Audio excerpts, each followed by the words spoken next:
American Airlines says that Qatar Airways has expressed interest in taking a 10% stake in the U.S. carrier.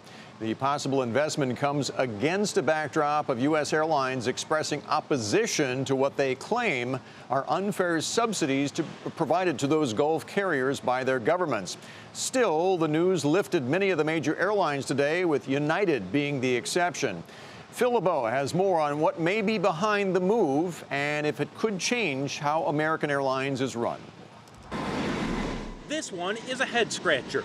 Qatar Airways wants to buy up to 10% of American Airlines, even though the Persian Gulf carrier is regularly blasted by American CEO Doug Parker for getting millions in subsidies from Qatar's government. Parker has said for years those subsidies are unfair because they pay for Qatar to expand into the U.S., hurting American Airlines and threatening the jobs of workers.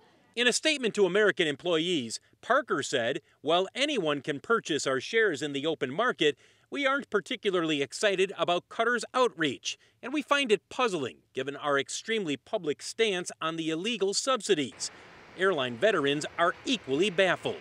I'm not so sure that ultimately it wouldn't be seen as a positive for American stock and a vote of confidence for Mr. Parker. The Middle East airline says Qatar Airways believes in American Airlines fundamentals and intends to build a passive position in the company with no involvement in management, operations, or governance. So what is Qatar CEO Akbar El-Baker up to? Some believe he's hoping this investment could convince regulators in Washington to soften their views of the Persian Gulf carriers.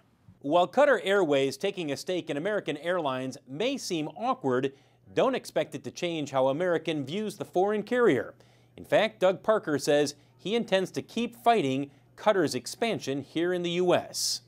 Phil LeBeau, Nightly Business Report, Chicago.